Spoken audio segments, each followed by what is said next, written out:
5 minutes on it. Magandang araw mga ka-family. Andito na naman po kami, ang Haynes family.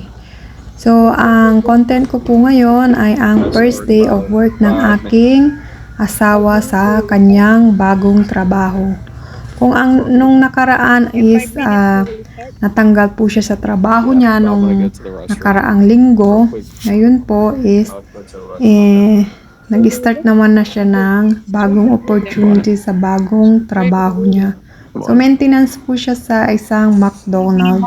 So, all around po siya doon. Kaya, kami po ay tuwang-tuwa at nagkaroon po siya ng trabaho para kami po ay may source of income. Mahirap kasi ang walang trabaho at walang, siyempre, ang pangangailangan nating araw-araw ay kailangan din natin maghanap ng trabaho upang mapustusan po ang ating pangangailangan.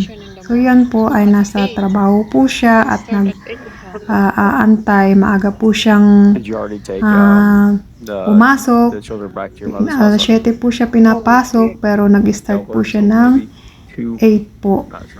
So, okay na rin po yun. At least hindi po siya late. Akala nga namin late po siya kasi ilang minuto din siyang 7 plus po siyang nakarating po doon, pero pinag-start naman po siya is 8. So, dito naman po mga ka-family is second day of work ni Mr. Kaya nagpiprepare na uli po siya ng mga yung dadalihin niya. Kaya nagmamadali na rin po siya diyan kasi ang aga nga ng pasok niya. Alas 5 siya pinapasok ngayong araw. So, yun, kahit piniprepare niya lahat ng mga kailangan niya, yung mga passport niya, mga ID niya, para sakaling tanungin uli siya ng kanyang boss tungkol sa mga papers niya is may papakita na siya. So, ayan, nagja-jacket na rin po siya kasi nga malamig po sa Florida po ngayon. So, masigla na ulit si Mr. Masaya na ulit siya kasi may trabaho na siya ulit. Nung nakaraan is talagang napaka-worried siya and balisa and napakalungkot niya, pero ngayon is bumalik na yung dati yung sigla. So, yun, pasalamat po natin sa Panginoon na answered prayer po tayo.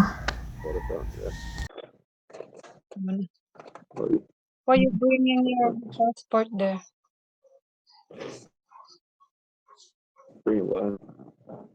Why you bring passport? It's my ID, honey. ID, be careful, no? Put it in the pocket that has a zipper.